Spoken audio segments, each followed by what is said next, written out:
chapter 26. Then Job answered and said, How have you helped him that is without power? How have you saved the arm that hath no strength?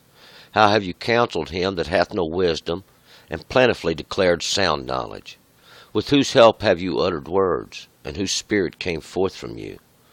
The shades tremble beneath the waters, and the inhabitants thereof. The nether world is naked before him, and destruction hath no covering.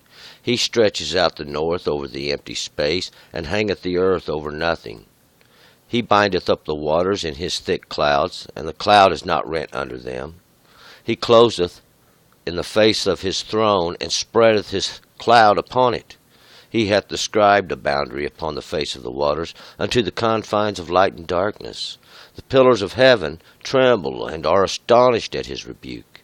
He stirreth up the sea with his power, and by his understanding he smiteth through Rahab. By his breath the heavens are serene. His hand hath pierced the slant serpent. Lo, these are but the outskirts of his ways, and how small a whisper is heard of him. But the thunder of his mighty deeds, who can understand? All right, let's go back up in verse 1. And yesterday we had Bildad, or the last chapter, we had Bildad. He is the Shuhi, and Bildad is this one who's confused of the love of wealth. He's confused of these things that he's one of those that are sitting there with Job. He is kind of a witness to Job, so to speak. But he's trying to tell Job now just who God is. And Job already has this understanding. I mean, that's where he gets his from. And he's trying to tell Job there's no number to God's armies, and these things that just really aren't doing Job no good. He's trying to tell Job there's no way a man can be clean before God or make himself acceptable before God. But we'll find out. Man was a creation by God, and just because the flesh is made to be washed, the flesh is made to be clean. And similarly, we can go and get filthy. We can put all manner of filth upon our skin, but we will find that water washes it clean. And this is a similitude, the same way as the inner man, this inner understanding. We can be filthy, and we can be filthy. Even with this that comes from this outer garment, the sin, so to speak, and there we can wash it away with water, because water is always understanding, and understanding comes from God. We're going to pick it up here in verse 1, and with Job, and Job is, once again, he's this one who's hated. He's browbeaten. He's being looked down upon. They're coming up there and they're speaking against Job, and that's who Job is. This one who is spoken against. Verse 1. And Job answered and said, 2. How have you helped him that is without power, and how have you saved the arm that has no strength? So, what have you done for these that are weak? What have you done for those that, me, Job said, what have you done for me? How have you strengthened the arm that has no strength? This arm even actually is the similitude of strength. It is the similitude, that which is similar to strength, that represents strength, the arm does, or that which we put forth to work or to do, see, that which we use to do this, that which requires strength. How have you helped this? How have you helped him? He has no strength, even in that which he puts forth. 3. How have you counseled him that hath no wisdom, and plentifully declared sound knowledge?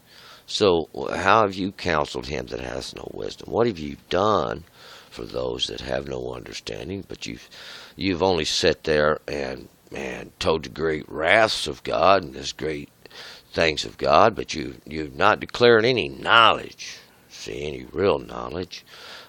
This is what the plentifully declared means. How have you declared any great thing of any great value that we could call understanding? For with whose help have you uttered words, and whose spirit came forth from you? Just with whose help have you uttered words? These words that they've been speaking, we'll find out was only about the wrath of God and that towards the wicked man. And these understandings are well known by the righteous. But we'll find out it's through an example the righteous have received by God, this understanding to come forth, whose spirit, that's whose spirit it is, or this understanding. See, the Spirit is that which has understanding. It's that which receives it. It's like the breath within the life. 5. The shades tremble beneath the waters, and the inhabitants thereof. The shade is something that's in a shadow. See, that which is shaded. And the shadow is that which is blocking the light. It's blocking the true understanding of God from getting forth. It's something that's raised up between God and you. See, and it's shadowing. It's causing a shade. It's blocking the understanding of God. And they tremble beneath these waters, these understandings, because that's what the understandings are. See, the waters, just like when the waters of Noah went over the earth and covered those that were against God, that had come against God. God saved Noah, according to the Bible. According to the Word, we'll find out the shades were those that were beneath the waters. These that didn't have understanding from God, but they was getting it from something that was in between God and them. Well, the true understanding come from God was the law, and He put it in everybody's heart from the beginning. 6. The netherworld is naked before Him, and destruction has no covering. The netherworld is naked before God. This netherworld, let's see, we can look at this in two different ways. We'll look at this from the fleshful understanding. The netherworld is the grave, that world that is below, that is which is down under, and it's considered the grave, or the death itself. But now if we look at it in a spiritual understanding, we would find out that this flesh is just that grave. And this is naked before God. This is naked. We may clothe it in a fleshful way, but in a spiritual understanding, have you any clothing on? Are you naked before God? Well, we would find out. God give you some understanding which to clothe you with, even in the beginning. And this is the understanding of God. This is the knowledge of God which He did give. 7. He stretches out the north over the empty space, and He hangs the earth over nothing. He stretches out the north over that empty space, there where there's nothing. He stretches forth. Even the north is always an similitude of a place it's cold. It's actually because there's where the judgment of God is kept. It's that place where it's stored, and it's an empty space, because we'll find that God is pouring it out, and He hangs the earth over nothing. The earth is just that. It is the earth. It is the flesh. It is all things contained in it. And He hangs it over nothing. It's there. 8. He binds up the waters in His thick clouds, and the cloud is not rent under them. He binds up the waters in His thick clouds. To bind up the waters is to contain them. Give them, and we'll find God set the boundaries of the waters. The waters is always understanding. It's that which descends. There are two different understandings in the earth. We have a positive understanding, which is the observance of God's word, We have the negative understanding, which is the non-observance, or to not listen, to not hear, to not understand the Word of God. And once again, the positive would be to listen. And the cloud is not ran under them.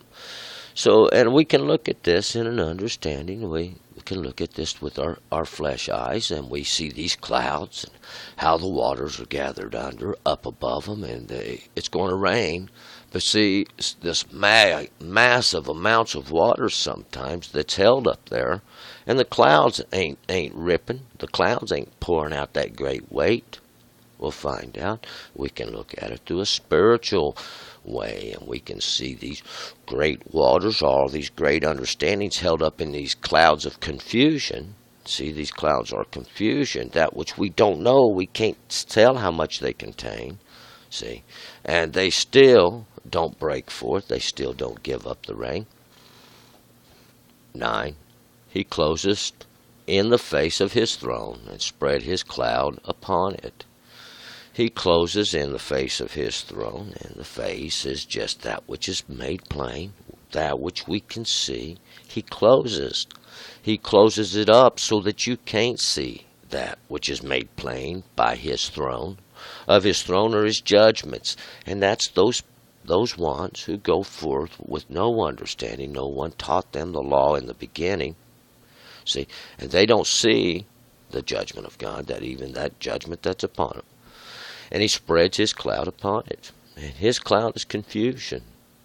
See, God does that. That's the way God does things. 10.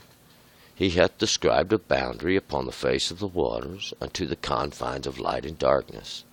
And he has described, or he has made, a boundary upon the face of the waters. He set a boundary there. We can look at this in two ways. We have the seashore that runs all the way around the oceans, and the water pounds against it, but it doesn't prevail. God set the limits there. We have this in a spiritual understanding too. These face of these waters, these which are made plain by the waters, or the understandings. There's a limit to it. There's a limit to their knowledge. There's a limit to the understanding of men. See, they are limited, and God sets that boundary unto the confines of light and darkness. To these confines, or till it accomplishes, to the accomplishment of, or to the end of, or to the determinations of the light and the darkness even. See, God set the limits to those as well, and even in the beginning. Light, that's understanding coming forth. See, light is something we can see by. See, the darkness is something we can't. We have a positive, we have a negative, see. 11. The pillars of heaven tremble and are astonished at his rebuke. These pillars of heaven. Heaven is that which is above. It's always that which is above. It's something higher. Even most of the time, it's an understanding even that's higher. It's a wealth of understanding above us all. These pillars of it are those things that which support. These are the supports of heaven. They tremble and are astonished at his rebuke. And we'll find out they tremble. They are shaken.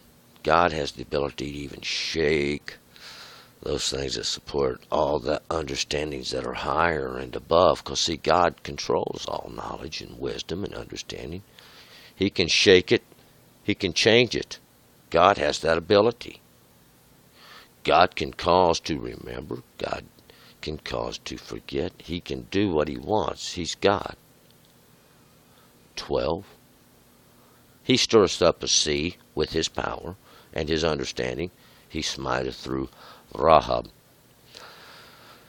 He stirs up the sea with his power. Well, we know God stirs up the sea. The seas, the collective waters, these that have salt in them. See, they are salted because they have to be purified. They have to be cleaned. They have collected from off the earth, and they are impure. And these are the great waters. These are the seas. These are the oceans. And God stirs them up and causes them to roar. These are the mighty understandings upon the earth, even these ones that are salted, who God makes to roar. In other words, it's just ignorance, and God causes it to rage. By his understanding, he smiteth through Rahab. And by his understanding, with his wisdom, he has the ability to smite through arrogance. See, and this word Rahab, that's what it is. It's arrogance. It's the proud, those who, the know-it-alls, that God has the ability to right through. I mean, suddenly you're the most knowledge person in the world, and in the next second, you are found as one of the most ignorant. 13. And by his breath the heavens are serene. His hand hath pierced the slant serpent. By his breath, by his spirit, by that which is living within him. See, that life, God is, all life is God. His breath, the heavens are serene. This word serene here is, I believe King James Version says garnished. What it is they are caused to be beautiful. They are made beautiful. They are lovely. They are pleasant, pleasurable. This would be what it is. His hand hath pierced the slant serpent. And his hand, and that's his abilities, his works, his abilities, they have pierced or struck through the slant serpent, or this crooked serpent, I believe the King James Version said. And what this is God created it. His works did. His works created the slant serpent, or made him known, we should say, caused him to be known, that crawls in the dust, this one who is hiding there. We'll find out he's a fugitive. He's a fugitive, and he's escaped. He thinks he has escaped death, and he thinks he has made a covenant with death, but we'll find out in the end that's just simply not going to work like that. 14. Lo, these are but the outskirts of his ways, and how small a whisper is heard of him. Lo, these are but just outskirts of his ways. The outskirts are the edges, the outer edges of his ways, of the understandings of God, his knowledge, the way he does things. See, God's not a man. God doesn't do things like men. God doesn't think like men. Things of men are like a similitude. And we're going to find out in the next chapter. This is a parable. And a parable is a comparison, something we can compare a earthly knowledge to a godly understanding, or a higher understanding, or a greater wisdom. And these things here are just small whispers that's heard of God. But the thunder of his mighty deeds, who can understand? These thunder, these warning sounds, these great knowledge, this thunder which we hear in a distance, telling us the storm. There's a storm. Is it coming this way, or where does it go? This is the thunder of his mighty deeds. These things we can witness, we can see, we can hear. It's audible. Who can understand it? Who will listen? Or who will put their understanding towards this thunderings? We're going to move to chapter 27. Turn and return.